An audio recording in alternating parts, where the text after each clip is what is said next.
Todo cambió el 31 de octubre de 1517. Por eso el mundo entero celebra los 500 años de la Reforma Protestante. ¿Por qué la Iglesia Católica Romana del siglo XVI necesitaba una reforma? ¿Contra qué se protestaba? Para responder a estas preguntas, necesitamos volver a los inicios de la Iglesia cristiana. Durante sus 3 primeros siglos de existencia, la Iglesia cristiana creció en los márgenes de la sociedad romana. El cristianismo no era una religión lícita para el Imperio Romano, y cada tanto los cristianos sufrieron persecuciones de distinta duración e intensidad. No era fácil ser creyente en aquellos días. Las personas que se sumaban a la Iglesia tenían una verdadera experiencia de fe y un compromiso firme con el Señor. Pero la situación dio un giro drástico cuando en el 313 el emperador romano Constantino legaliza la fe cristiana y le concede muchos beneficios.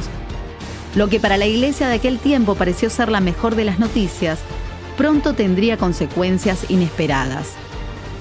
Los emperadores cada vez tuvieron más influencia en la Iglesia y muchas personas comenzaron a unirse a ella solo para disfrutar de los beneficios terrenales que el imperio ahora concedía a los cristianos.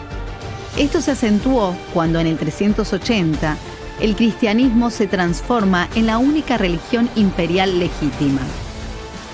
Dicho de otro modo, a partir de fines del siglo IV, todas las personas nacidas bajo el Imperio Romano eran consideradas cristianas, sin importar si tenían una real experiencia de fe en Jesús o no. Obviamente, este cambio afectó enormemente la Iglesia, especialmente en cuanto a su pureza. Tristemente, las ambiciones desmedidas, el abuso de poder, la corrupción y toda clase de inmoralidad se fueron haciendo cada vez más comunes en su seno. Claro que en la Iglesia también había muchas personas que eran creyentes de verdad, y varias de ellas buscaron distintos caminos para devolver a la Iglesia a su senda. Así aparece en la historia Martín Lutero. Lutero era un monje alemán que estaba bastante frustrado con lo que venía sucediendo en la Iglesia. Pero no fue hasta 1517 que para Lutero la gota rebalsó el vaso. El Papa León X, Giovanni di Lorenzo de Medici, se había propuesto remodelar la Basílica de San Pedro en Roma. Su majestuoso proyecto era carísimo y pronto necesitó más dinero. Para recaudarlo tuvo una idea: vender indulgencias. ¿Qué eran las indulgencias? Era un papel que, a cambio de una significativa donación de dinero, garantizaba a su poseedor o a alguien de su familia, vivo o ya fallecido, una estadía más corta en el purgatorio. ¿Y qué mejor momento para salir a vender indulgencias que cuando se aproximaba el Día de los Muertos? Fue así que a fines de octubre los vendedores de indulgencias llegaron a Wittenberg, una localidad alemana donde Lutero vivía y trabajaba como profesor de teología.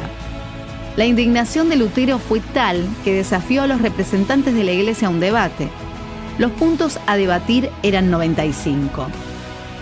Lutero los clavó en la puerta de la Iglesia del Palacio el 31 de octubre de 1517, hace 500 años.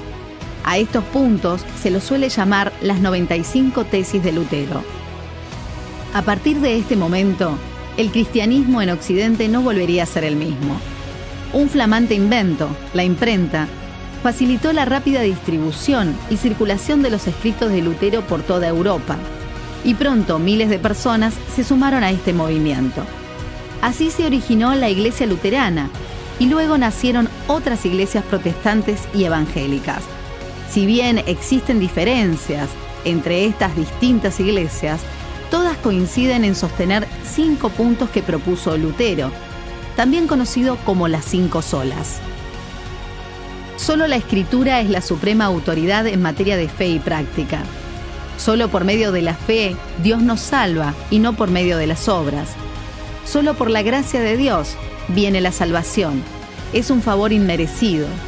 Solo Cristo, Él es el único mediador entre Dios y los seres humanos, y solo por medio de Cristo es posible la salvación. Solo a Dios la gloria.